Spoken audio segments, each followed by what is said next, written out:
"Brother Crown Prince, the lotus flower pastry is too sweet, shall I eat it for you?" The Crown Prince coldly responded with a "Brother Crown Prince, it seems you don't like this 5-treasure vegetable dish, shall I help you finish it?" He impatiently pushed it all towards me.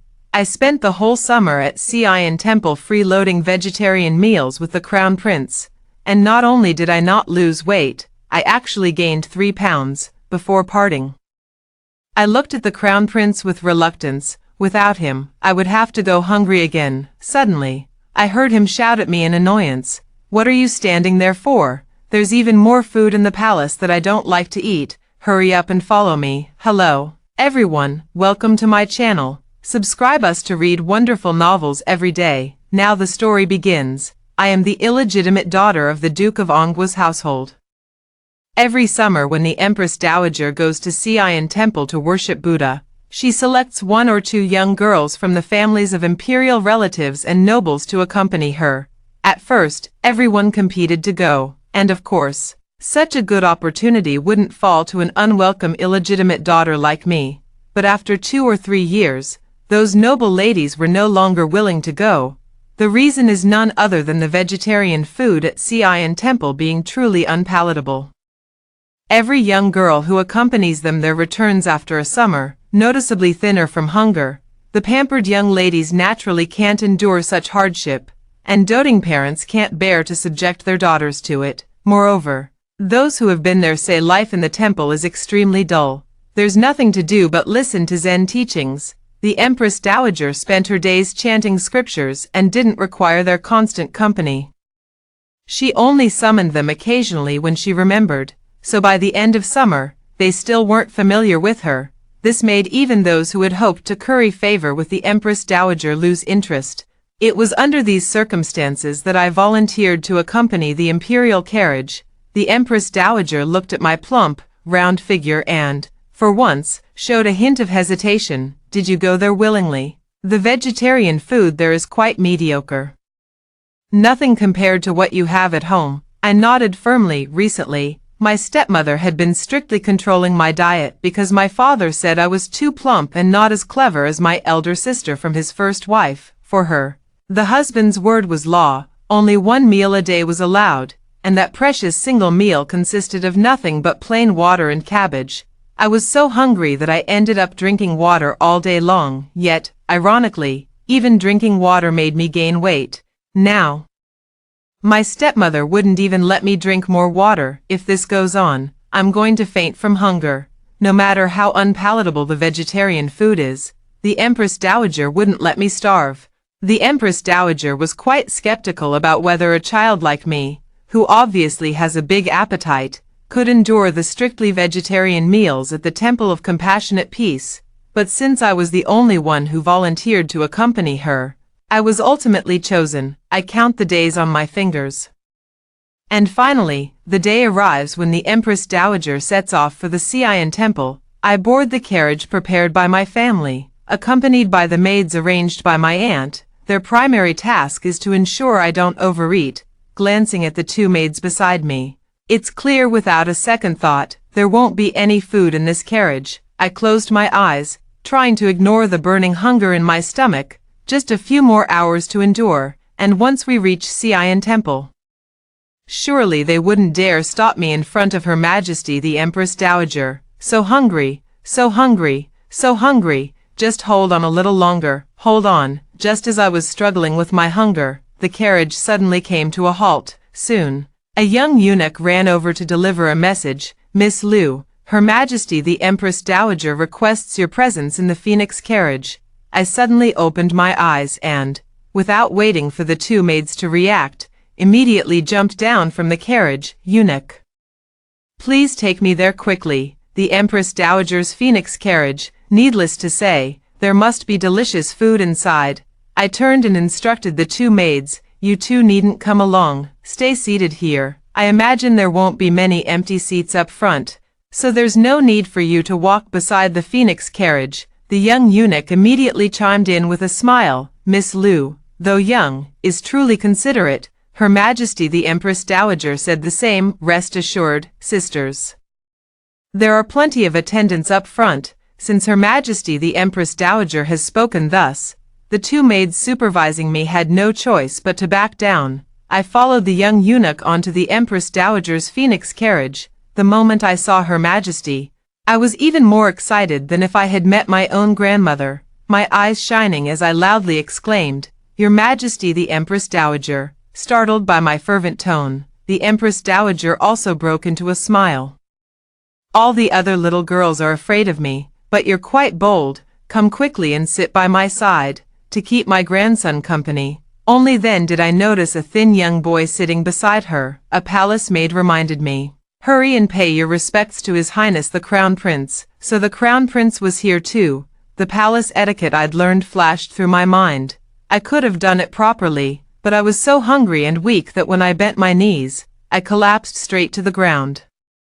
The cold and aloof Crown Prince, no need for such grand gestures. I got up nonchalantly, brushing off non-existent dust from my clothes. The Empress Dowager's phoenix carriage was covered in a plush rug, so the fall didn't hurt at all, nor did it leave me dirty. Most importantly, I wanted to sit down quickly so the palace maids could serve me tea and snacks. Thinking this, I hurried over in a few steps and sat down beside the Empress Dowager. Sure enough, the maids brought me an assortment of tea, snacks and fragrant tea. In my mind, I was thinking I should say something to the Empress Dowager first to make my eating less obvious, but my hands disobeyed and directly picked up a piece of hibiscus cake to stuff into my mouth. Halfway through eating, reason told me I couldn't just focus on eating in front of the Empress Dowager, so while chewing, I gave her an ingratiating smile. The Empress Dowager was taken aback for a moment, then said, "Child, how could you be so hungry? Did you oversleep and skip breakfast?" I immediately shook my head vigorously. In the time it took to say that, I had already devoured a piece of hibiscus cake and taken a few sips of tea. My stomach finally felt much better, and I began chattering away to the Empress Dowager. I did eat. After waking up, I had a small bowl of clear water with cabbage. But for some reason, eating the cabbage just made me even hungrier. As I spoke, I picked up another walnut cookie, took a bite that halved it, swallowed it, and then mentioned how my father and stepmother complained about me being too chubby. "Your stepmother is too impatient. How could she starve you like this? If I recall, you're only 7. This is precisely the time when you need to eat and grow." I nodded in deep agreement, with just another word from the Empress Dowager. I swallowed the other half of the walnut cookie. Just as I was about to drink tea, I suddenly heard someone across from me chuckle, quickly stopping and even covering it up with a cough. I looked up and sure enough, saw the Crown Prince with a fist to his lips, half concealing them. Without even thinking, I knew he was laughing at me. I eat a lot and am quite plump, so at home, my older siblings often tease me about it. I won't argue with him. His imperial grandmother gave me so many delicious treats, it's fine if he laughs at me a little. But because of this commotion, the Empress Dowager also looked at him and sighed. "It's good to have an appetite. If only Ahung could eat as heartily as you do, I wouldn't have to worry so much." With that, she turned and instructed the palace maid beside her. "I remember you made some jerky last time, didn't you? Did you bring it? We haven't reached Xian Temple yet, so they can still have some. We were afraid your highness might get hungry on the road, so we brought it all." The palace maid swiftly brought out a large package of jerky, serving it on crystal plates and placing a dish before each of us. I had mentally prepared myself for vegetarian food, never expecting to still get meat. My eyes lit up, and I couldn't stop swallowing my saliva. The Empress Dowager chuckled and said, "Look how the Duke of Anne's household has starved this child. Eat up, there's plenty more." Fortunately, this time I had some food in my stomach. I first smiled ingratiatingly at the Empress Dowager before picking up a piece of jerky and slowly chewing it.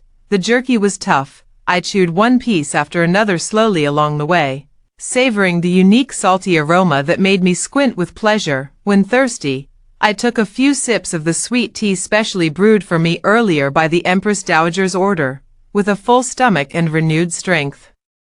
I remembered that I wasn't here just to freeload. My task was to accompany Her Majesty. Accompanying Her Majesty meant keeping the Empress Dowager happy, so I cracked jokes all the way, making her laugh several times. By the time we reached Xi'an Temple, the Empress Dowager's gaze had grown noticeably kinder. She patted my head and asked, "Once we're in the temple, you won't be able to eat meat anymore. Can you bear it?" "I only care. Will there be enough vegetarian dishes?" "Of course." "This isn't your Dukongwa's residence." I felt relieved. "That's fine then. As long as I can eat my fill, I don't care what it is." The Empress Dowager smiled without saying a word. "There's plenty to go around, but whether you can stomach it is another matter." None of the young girls who accompanied her to worship Buddha before ever enjoyed the food. By the time they arrived at Xi'an Temple, it was already past noon, but due to the Empress Dowager's visit, the temple had specially prepared meals. The first vegetarian meal was quite lavish, featuring vegetarian dumplings, vegetarian wontons, vegetarian noodles, along with 7 or 8 other vegetarian dishes, plus a sweet silver ear and red date soup. Although I've just eaten along the way, seeing all this instantly makes me hungry again. Watching the maid who ran back to my side after getting off the carriage, I tried not to look at the dishes and said with a straight face, "You must be tired too. Go and have your meal." "I'll stay here to dine with Her Majesty the Empress Dowager." "Right, Your Majesty." The Empress Dowager nodded with a smile. The 2 maids naturally dared not disobey the Empress Dowager and bowed before retreating. In truth, their carriage had no food at all. Exhausted, hungry, and thirsty from the journey, they truly lacked the energy to monitor how much their young mistress ate. Freed from supervision, I ate heartily and joyfully. Crown Prince Zhao Heng watched the chubby little girl across from him devouring her meal and, without thinking, also ate a dumpling. The next second, he turned pale and vomited. It was actually carrot-filled. He hates carrots the most. The palace maid who served him food knelt down with a thud. Hearing the commotion, I finally looked up from my bowl and glanced at the scene over there. "Your Highness, do you not like carrots? Then have some wontons instead, with shepherd's purse filling." In the end, he reluctantly ate 2 wontons. Throughout the meal, the maid serving me moved her chopsticks like flying flowers, while the one serving him trembled with fear. It was hard to say which had a tougher time. After lunch, the Empress Dowager said she was going to pray to Buddha and told the Crown Prince and me to go play on our own. The Crown Prince strode out of the vegetarian hall first, while I followed leisurely behind. This time, I was too full to walk, rubbing my round belly. I caught my breath outside the hall when suddenly I heard voices from inside. "Your Highness, why didn't you have Miss Lu persuade His Highness to eat more?" This servant noticed she has quite the appetite, that temper of a heng's, who could possibly persuade her? Sigh. I didn't dare listen any longer and quickly walked away. No wonder the Crown Prince is so thin. Turns out he doesn't like eating. Food is so delicious. How could anyone not like eating? I didn't understand. Nor did I think much about it. I just felt that life in the temple was truly wonderful. Being able to eat one's fill was already very good, but I never expected that. Apart from the first meal where I was fortunate enough to dine with Her Majesty the Empress Dowager, the subsequent meals would all be left to everyone to manage on their own. Once again, I found myself under the supervision of the 2 maids given by my stepmother. The dining hall clearly allowed us to eat as much as we wanted. Yet they only let me have 2 dumplings per meal. Clearly, apart from me, no one else liked those dumplings at all. Hunger drove me to rack my brains for a solution. Her Majesty the Empress Dowager was devoted to Buddhist worship, and I dared not disturb her. But the Crown Prince is here. My eyes lit up. The Crown Prince who doesn't like to eat. If I eat his food for him, wouldn't it be a perfect solution for both of us? I thought I was so clever, immediately patting my skirt. I said I wanted to see the Crown Prince. The maids were only ordered by my stepmother to manage my meals, not my whereabouts. Though they genuinely believed I was just finding another way to hunt for food, they had no choice but to let me go. The Crown Prince seems to be in a bad mood again, his face icy cold. The little eunuch beside him is so frightened that cold sweat keeps beading on his forehead. Before telling him that I would eat for him in the future, I had intended to show some concern for him first, but I noticed a plate of delicate pink lotus flower pastries placed in front of him. Instantly, I forgot everything else, my mind completely occupied by the thought of those lotus flower pastries. This is a special summer delicacy from Xi'an Temple. It's said that every year when the lotus flowers bloom behind the temple, they begin making these pastries, continuing until the flowers fade. According to the sisters who used to accompany the Empress Dowager in Buddhist rituals, this lotus pastry is the most delicious treat here. I had been craving it long before I arrived, yesterday. When I heard the lotus flowers behind the temple were in full bloom, I was so excited that my mouth watered. But then, when the young monk brought 2 pieces of lotus pastry, my maid said it was a dessert and that my stepmother had forbidden me from eating it. And then, right in front of me, they ate my lotus pastry, ate it. Inside that pink, flaky crust was the sweet red bean paste I love so much. My saliva instantly welled up from the corners of my eyes, at this moment, seeing this lotus flower pastry again. How could I possibly care about anything else, thinking of my cousin at home, who would always make me call him Big Brother before giving me any treats he bought. I felt I understood once more. Big Brother, Crown Prince. The maid said this lotus flower pastry is too sweet. Perhaps you don't want to eat it either. Should I eat it for you? He was only 10 years old, 3 years older than me, so calling him brother shouldn't be wrong, right? Sure enough, he responded with a cold overjoyed. I even found it much easier to call him brother. Thank you, Crown Prince brother. Then I grabbed a lotus pastry in each hand. I ate 4.5 out of the 5 on the plate. Indeed, it was a bit too sweet, so I couldn't finish the last half. After eating, I ran out feeling completely satisfied, and so, I came to see the prince for 3 meals and 2 snacks every day. I didn't expect him to be so cold yet so generous. Whatever I wanted to eat, he pushed it all toward me. Unlike my eldest sister, who always said she'd share pastries with me but would get upset if I took even 2 extra pieces, as if answering my thoughts, that very day a maid brought me a letter from my aunt, saying, "Everyone just found out that the Crown Prince is also attending this Buddhist ceremony. Many young ladies are eager to come, and even the eldest daughter of our household is trying to find a way to stay at the temple for a while." I felt as if struck by lightning.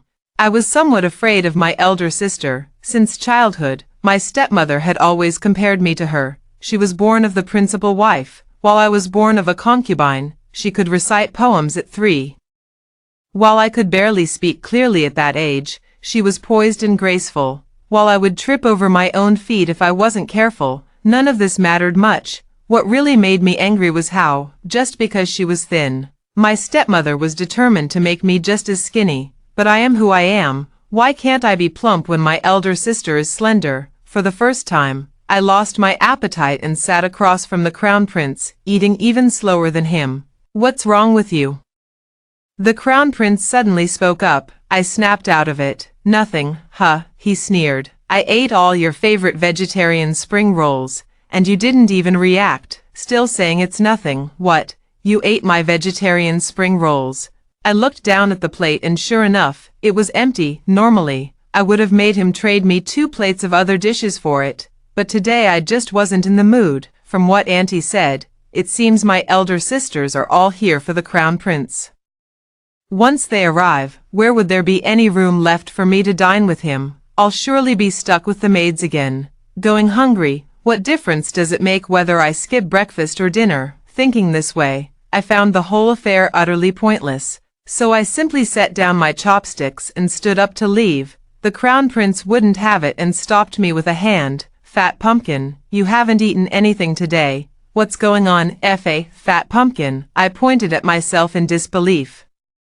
"You're so round, just like a fat pumpkin, aren't you?" Seeing that I didn't believe him, he pulled me into his side room and showed me a painting. On the left was me falling from the carriage, and on the right was a plump, large pumpkin. "That day you tumbled into a ball, wearing an orange-yellow dress, and you still say it doesn't look like you." I was left speechless. After his painting and description, even I had to admit there was indeed some resemblance. "So, little pumpkin, what's wrong with you today?"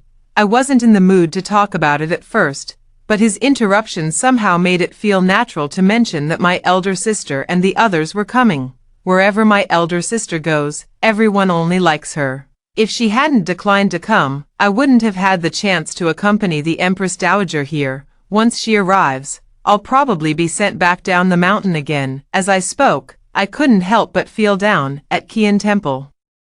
Without my elder sister to compare with, and without my stepmother, father, and concubine constantly dissatisfied with me, I was much happier than at home. Just for this, he sneered again. Back then, they refused to come. Did they think they could just show up now? Do they think this royal temple is their family's property? Huh, don't worry, leave it to me. Let's go eat first. He spoke with conviction, pulling me back to the dining table to sit down again, but in my heart, I still couldn't let go of the matter concerning my elder sister. The more I thought about it, the more wronged I felt, to the point where I had no appetite to even pick up my chopsticks. Though I can eat my fill with you, my elder sister never lacks food at home.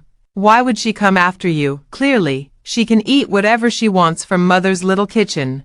Father buys her pastries from Baoyun Tower but never gets any for me. And last year, when the palace rewarded us with 2 hairy crabs, Father gave both to her. Mentioning the hairy crabs truly struck a nerve, and tears began to fall again, this time not just out of craving. Seeing me cry, the Crown Prince sensed the gravity of the situation and couldn't help but ask, "So you didn't get to taste even a bit of those crabs?" I got to taste it. The elder sister shared half of hers with me, but she might as well not have. Because of this, everyone praised her all evening, and when we got back, my stepmother scolded me through tears, saying all I know is how to eat. Wiping my tears, I sobbed, "But I've never received Bayanlu's pastries or the imperial crabs from father. How would they know that if I had them, I wouldn't share with others? How can I share what I've never had?" Clearly, I was the one who was wronged, yet the Crown Prince's eyes also reddened. He patted my head and said, "People's hearts are inherently biased in this world. Your father merely denies you pastries and crabs, while mine would even give the throne to my second brother." I stared in shock, my eyes wide. "But you're the Crown Prince, aren't you?" I was born as the Crown Prince, but those ministers have been submitting memorials lately, saying I'm too weak and might not be fit for the responsibility, urging my father to change the air. As soon as he finished speaking, there were several thud sounds beside him. Eunuchs and palace maids knelt and rose. The chief eunuch attending to him trembled as he said, "Your Highness, be careful with your words." I saw Zhao Heng, who wasn't much taller than me, clench his fists. His face displayed the dignity and authority befitting a crown prince, while his eyes faintly revealed grief and anger. I watched him with concern, but in just a moment, he returned to his usual self. "Since you don't feel like eating, why don't we go boating on the lake? I heard the lotus flowers behind the temple are in full bloom. We can enjoy them while rowing." The most beautiful scenery at Xi'an Temple is the lake full of lotus flowers. I had been there for days but hadn't seen it yet, so I quickly nodded in agreement. He then ordered the servants to prepare the boat. Without needing to be told, the servants had thoughtfully prepared an abundance of food on the boat. Not only were there vegetarian dishes from the temple, pastries, and various fruits, but also snacks made by the palace attendants themselves. Zhao Heng refused to let the eunuchs and maids follow him onto the boat, nor did he need anyone to row. He took up the oars himself and rowed straight into the depths of the lotus flowers, not stopping until the figures on the shore were completely out of sight. We sat in the small wooden boat, surrounded by lotus flowers and leaves taller than us, their shadows dappling overhead, casting a cool shade all around. The fragrance of lotus filled the air around me. He remained silent for a moment before continuing the words that had made the palace attendants kneel in fear with just one sentence. Only then did I learn that the late empress had been ambushed during childbirth, dying from complications, leaving him motherless from birth and physically weaker than most children due to congenital deficiencies. It was only through the Empress Dowager's insistence that he was named Crown Prince, yet even so, the faction of the second prince remained covetous, never abandoning their sinister ambitions. This time he came to Xi'an Temple with the Empress Dowager because there were so many court officials supporting the second prince. The Empress Dowager had no choice but to bring him here to buy some time. I finally understood why he always seemed so cold and unhappy. It turns out he's so pitiful. But what came out of my mouth was, "But the food here is so bad." Wouldn't you lose your appetite even more and grow weaker? Can't blame me for thinking about food at a time like this. The main reason my stepmother agreed to let me come was because, given the reputation of the vegetarian meals here and past experiences, she thought I might lose some weight after staying for a few months. The Crown Prince fell silent for a moment before speaking slowly. Seeing how much you usually enjoy eating, I thought you actually liked it, watching her eat beside him. He almost began to doubt his own sense of taste. Me, I'm just not picky, not that I can't tell the difference between good and bad. Only then did he tell me that Her Majesty the Empress Dowager had truly run out of options and decided to fight poison with poison, resorting to desperate measures as a last resort. I heard that the noble ladies who accompanied her to worship Buddha all had particularly good appetites when they returned home. That actually makes a lot of sense. After chatting for a while, I finally forgot about my elder sister's matter, and then I got hungry again. I ate 2 pieces of pastry first, then glanced at the Crown Prince. Seeing that he still seemed in low spirits and unwilling to eat, I looked at the dishes in front of him. Brother Crown Prince, I see you don't like this bowl of 5 treasure fresh vegetables. Shall I help you finish it? And this bowl of lotus seed soup. He impatiently pushed everything toward me. I happily buried my head in eating, when suddenly I heard him sigh faintly. Louis, I looked up at him. You really can eat a lot.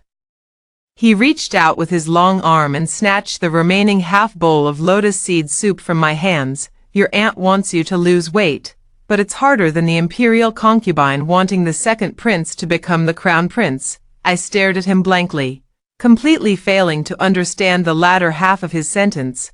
I only understood him saying I could eat, and then he snatched the food from my hand, on our way back across the lake. The Crown Prince said he would take me to see the Empress Dowager to ask her not to allow others to stay at the temple. Just as we reached the door of the Empress Dowager's chamber, we heard voices inside.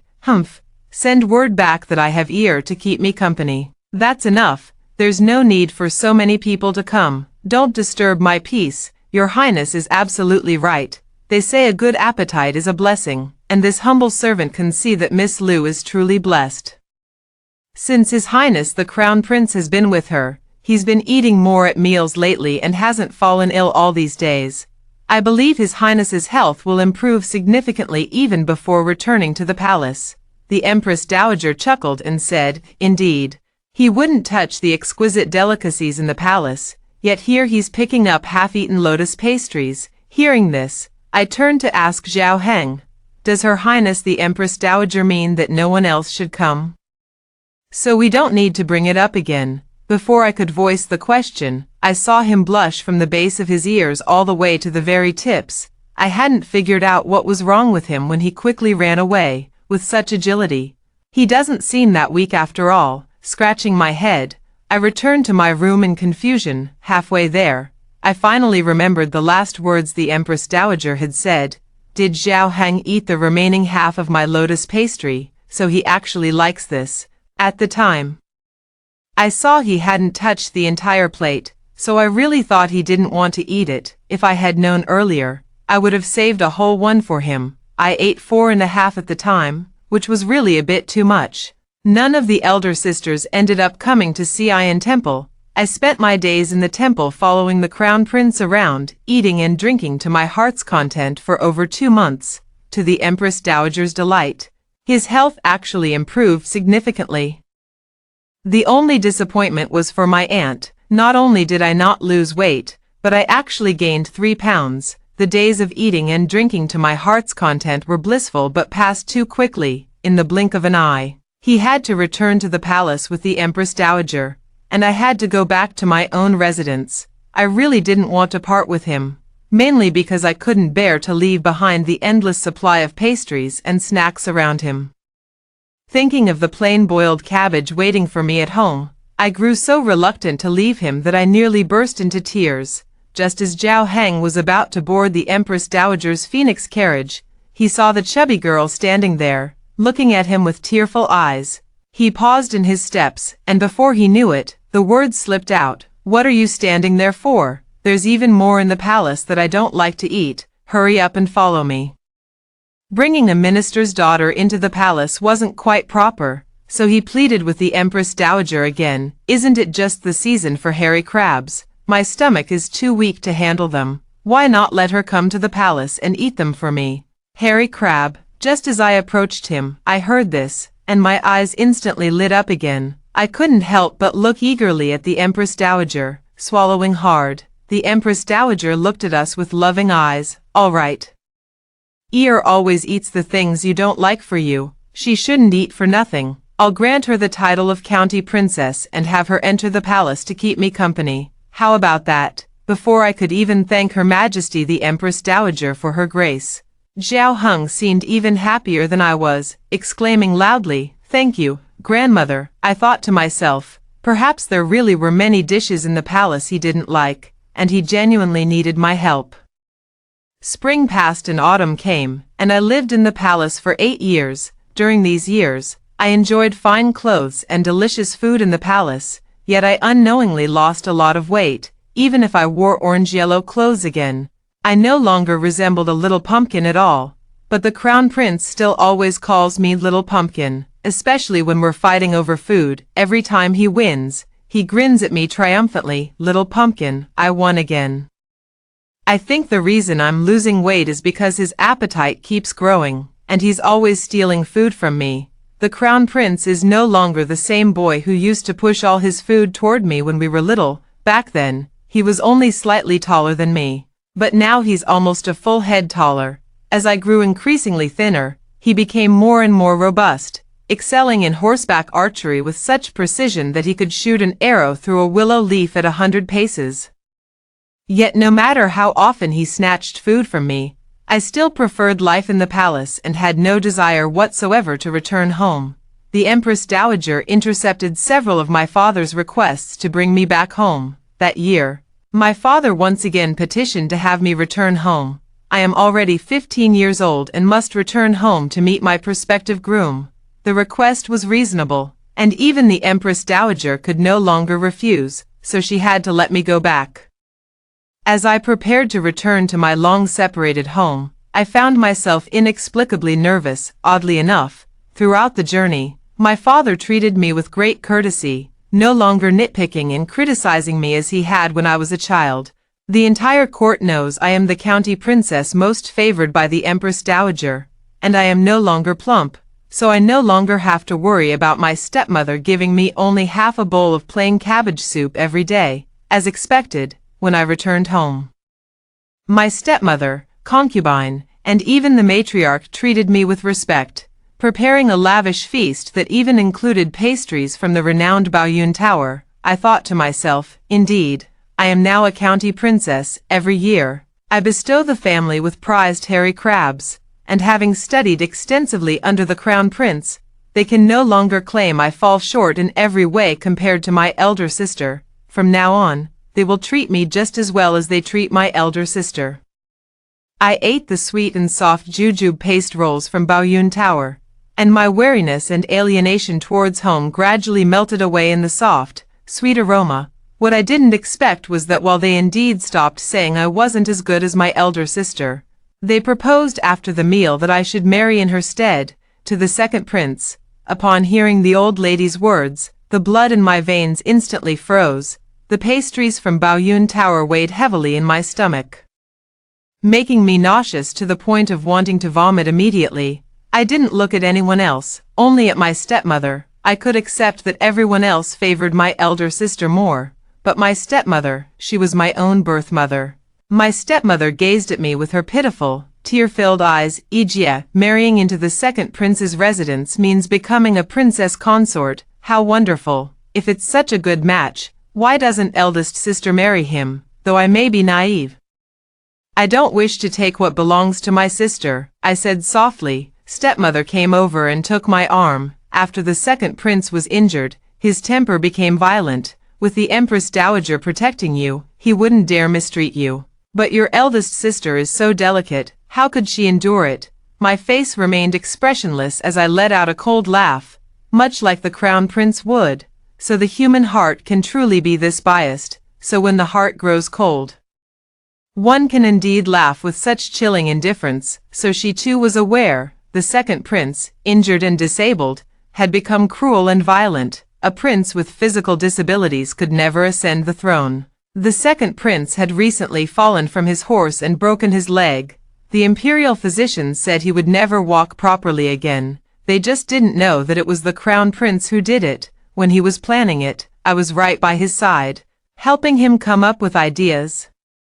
Ever since I found out that the late empress was killed by consort Lu, the mother of the second prince, I've hated both of them. The crown prince once said that making me lose weight was harder than making the second prince become the heir. Now I've lost weight, but the second prince will never become the crown prince. I glanced at them indifferently and spoke calmly.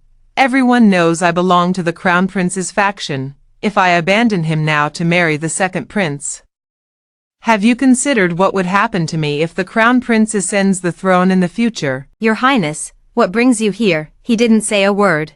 With a loud bang, he slammed the door shut, tightly gripping my shoulders, his expression tense as he scrutinized me from head to toe. Only after confirming I was unharmed did he finally exhale in relief, but the next instant, he erupted in anger. Do you have any idea how dangerous it is to run out at night? What if you had encountered some bad people? Strangely enough, despite the immense grievances I had endured at home, I hadn't felt like crying yet. Hearing his gruff concern, I couldn't help but feel my eyes well up with tears. Seeing this, Zhao Hang immediately softened his tone and began apologizing in a flustered manner. Don't cry, I wasn't scolding you. I'm sorry, I was just too worried. I shook my head, wiping away the tears with the back of my hand. Didn't the palace gates already close? If you come out like this, the censorate will impeach you again. Otherwise, let you live outside alone, he said. Do you know how worried I was when the secret guards told me you left the mansion by yourself? Me? Then didn't it occur to you that the secret guards could not only report but also protect me? He was momentarily speechless. I guess the usually brilliant crown prince somehow had a moment of confusion tonight. He must have genuinely not expected it, which is why he couldn't answer. Zhao Heng silently led me downstairs, intending to take me back to the palace. When settling the bill, I had just taken out the golden melon seeds, but he pressed my hand down and tossed out a silver note, his face once again wearing a cold smile. The golden melon seeds I gave you, aren't you supposed to treasure them carefully? His chest heaved unevenly as he walked a distance, but still couldn't suppress his resentment and said bitterly, what a fine Marquis of Anggua's residence, to actually give you the chance to use these golden melon seeds. I think from now on, you need not return there again. Seeing how truly angry he was, I obediently replied, yes, I won't go back ever again. At this point, he finally remembered to ask me, what exactly happened that made you run out in the middle of the night right after going back? I mentioned how the second prince took a liking to my elder sister, but the family made me marry in her stead, brother crown prince. I don't want to marry the second prince. Just like my cousin, every time I called him brother, he would agree to any request. This time was no exception, though he seemed even angrier, his tone icy. Indeed, the dead cannot marry. I was afraid my family wouldn't give up and would later propose even more outrageous marriage arrangements, so I shook his arm and said ingratiatingly, then, can you find me a good marriage match? He suddenly stopped in his tracks, turned to face me, his expression as dark as if he'd bitten into a carrot. Lu Yi, what exactly am I to you? Ha, I blinked. Rice bucket. His face darkened as if he'd swallowed 10 carrot dumplings. You're the rice bucket, your whole family are rice buckets.